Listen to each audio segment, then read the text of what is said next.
काठमाडौँका mayor Balen शाहले आफ्नो कार्यकक्षमा greater नेपालको नक्सा राख्दै गर्दा प्रधानमन्त्री प्रचण्डले भने संसदमै यसरी झुट बोले। संसदको नक्सा बारे कुरा भयो। भारतले नयाँ संसद भवनमा नेपालको लुम्बिनी र कपिलवस्तु सहितको भूगोल समेटेर अखण्ड भारतको नक्सा राखेपछि नेपालमा त्यसको व्यापक विरोध भइरहँदा काठमाडौँ महानगरपालिकाका मेयर बालेन्द्र शाहले पनि त्यसको आफ्नै तरिकाले प्रतिकार गरेका छन्, आफ्नो कार्यकक्षमा ग्रेटर नेपालको नक्सा राखेर।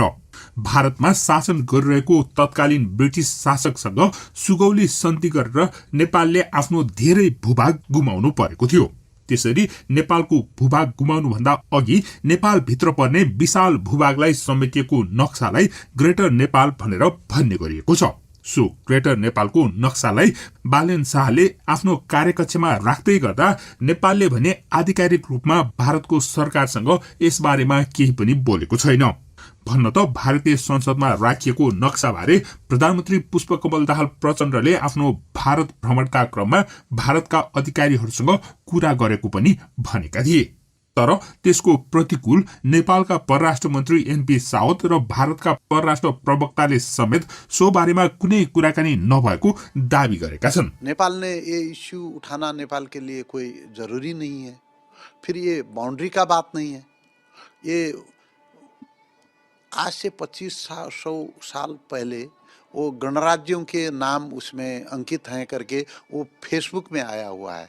तो इस मामले में हमारी कोई बातचीत नहीं हुई। संसदको नक्सा बारे कुरा भयो। त्यसैले प्रचण्डले संसदमा झुटो बोलेको आरोप लाग्दै गर्दा बालेनको यो कदमलाई धेरैले सराहना गरेका छन्। तर बालेनले ग्रेटर नेपालको नक्सा आफ्नो कार्यकक्षमा राखेको विषयलाई कतिपयले उनको नाम नलिकन कटाक्षी पनि गरेका छन्। जस्तो कि अभिनेता तथा निर्माता दीपक राज गिरीले बालेनलाई भुइँको टिप्न नखोजौं, भएकोलाई जोगाउँ भन्ने सुझाव पनि दिएका छन्। बालेनको नाम उल्लेख नगरिकन उनले लेखेका छन्, अहिलेको सानो नेपाल त राम्रोसँग चलाउन नसकेर यो गति छ, यति ठूलो भाव भए के गर्थ्यो होलान् भन्दै। मेयर बालेन शाहको कार्यकक्षमा अहिले ग्रेटर नेपालको नक्सा राखिएको स्थानमा यसअघि नेपालको 3D नक्सा झुन्ड्याएको थियो। नमस्कार, म बालेन शाह, प्रमुख काठमाडौँ महानगरपालिका। अहिले मेयर बालेन शाहको निर्देशन अनुसार पुरानो नक्सा हटाएर ग्रेटर नेपालको नक्सा राखिएको बताएको छ।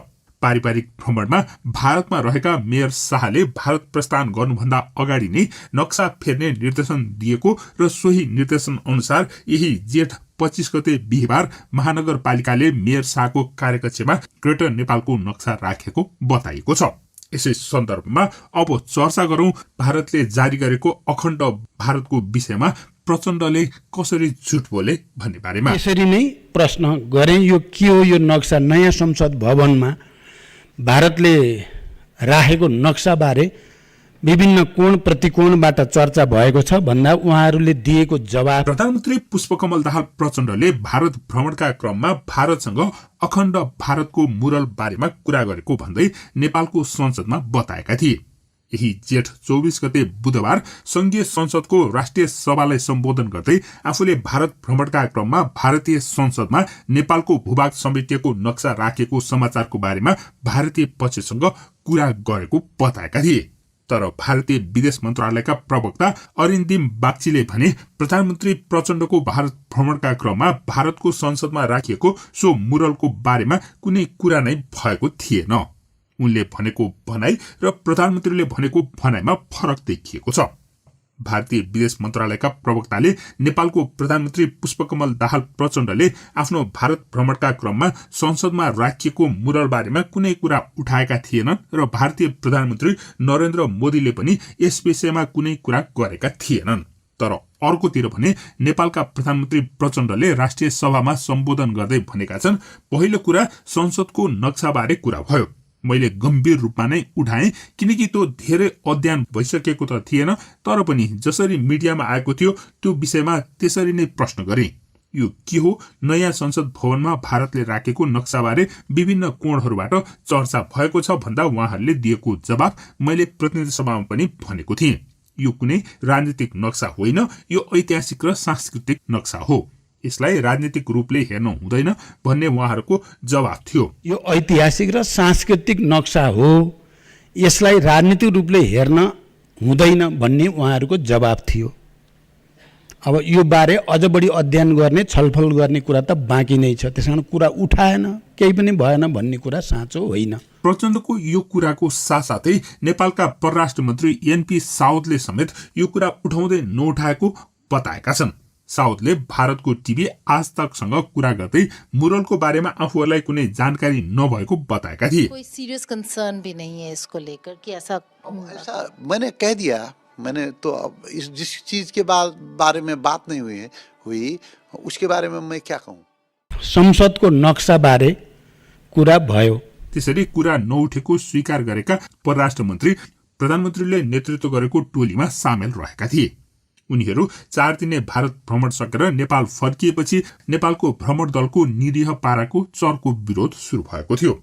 त्यस्तै परराष्ट्र मन्त्री साउदले नेपाल फर्केपछि यही जेठ 22 गते सोमबार कान्तिपुर टेलिभिजनमा प्रसारण भएको फायर साइड कार्यक्रममा समेत सो बारेमा नेपालसँग यथेष्ट प्रमाण भइ नसकेको र आधिकारिक जानकारी समेत नआएको हुनाले भ्रमणको एजेन्डामा नै नपरेको स्वीकार गरेका थिए। यसरी नेपाल चुप बसे पनि अखण्ड भारतको सो मुरलको बारेमा बंगलादेश र पाकिस्तानले भने स्पष्टीकरण मागिसकेको बताइएको छ। परराष्ट्र मन्त्री साउदले भारतको नयाँ संसद भवनमा राखिएको मुरलको बारेमा विभिन्न सञ्चार माध्यम र विशेष गरी सामाजिक सञ्चार माध्यममा आए पनि यथेष्ट आधारहरू भएपछि मात्रै कुरा गर्दा राम्रो हुन्छ। हाम्रो राजदूतावासले हामीलाई भनेपछि जानकारीमा आउने कुरा हो। त्यो बेला भारत भ्रमणका क्रममा यसबारेमा जानकारी भइसकेको थिएन। यसमा अफगानिस्तानदेखि श्रीलङ्कासम्म र बर्मा भुटानदेखि बंगलादेशसम्म सीमाङ्कन नगरी ब्लकमा राखेको कुरालाई प्रधानमन्त्रीको उच्च स्तरीय भ्रमण एजेन्डामा छ भन्दा पनि के असर गर्छ, कस्तो असर गर्छ भन्ने कुरालाई ध्यानमा राख्नुपर्ने हुन्छ। यसको बारेमा पनि नेपालको भूमि कहीँ राखिएको छ भने नेपाल सरकार सजग छ र वार्ता मार्फत कुरा गर्न सकिन्छ। त्यस समय भारत सरकार पनि बोलेको थिएन, अहिले अशोकको नक्सा हो र राजनीतिक उद्देश्य होइन भनेको छ। यसरी एकातिर भारतको विदेश मन्त्रालयले र नेपालको परराष्ट्र मन्त्रीले समेत बारम्बार सो विषयमा कुराकानी नै नभएको भन्दै गर्दा प्रधानमन्त्री प्रचण्डले भने कुराकानी गरेको भन्दै बताएका छन् र उनको कुरा झुट हुन सक्ने सम्भावना बढी देखिएको छ। यसअघि भारतले जेठ 14 गते नयाँ संसद भवनमा अखण्ड भारत नाम दिएर एक नयाँ मुरल सार्वजनिक गरेको थियो। सो नयाँ नक्सामा नेपालको भूमि लुम्बिनी र कपिलवस्तु अनि पाकिस्तान, बंगलादेश लगायतका मुलुकहरूको भूमि समेत समेटिएको छ। यसरी नेपाली भूमि समेटिएर नक्सा जारी गरिएको विषयमा कुनै कुरा नभएको भन्दै प्रधानमन्त्री प्रचण्डले संसदमा भन्दै गर्दा भारतले भने यसलाई सम्राट अशोकको शासनकालमा फैलिएको भूमिलाई चित्रण गरिएको भन्दै बचाउ गरिरहेको छ। भारतले जे भने पनि ऐतिहासिक रूपमा यस्तो कुराको ऐतिहासिक तथ्य भने सार्वजनिक गर्न नसकेको बताइएको छ। भारतले यस्तो नक्सा कुन उद्देश्यले सार्वजनिक गरेको हो भन्ने प्रश्न नहुँदै गर्दा नेपालका प्रधानमन्त्रीले त्यसबारेमा कुरा गरिसकेको बताइरहेका छन् र प्रधानमन्त्रीले झुटो बोलेको हुन सक्ने आशंका गर्दै गर्दा बालेनले भारतमा गाभिएको नेपाली समेटिएको नक्सा ग्रेटर नेपालको नक्सा कार्यकक्षमा राख्नु एक यस्तो सांकेतिक विरोध हो जसले दीर्घकालीन रूपमा नेपाल र भारत बीचको सम्बन्धमा पनि असर गर्न सक्ने हुन्छ। के काठमाडौँ महानगरका मेयर बालेन शाहको यो कदम अदूरदर्शी हो त? तपाईलाई के लाग्छ? कृपया कमेन्ट गर्नुहोला। धन्यवाद।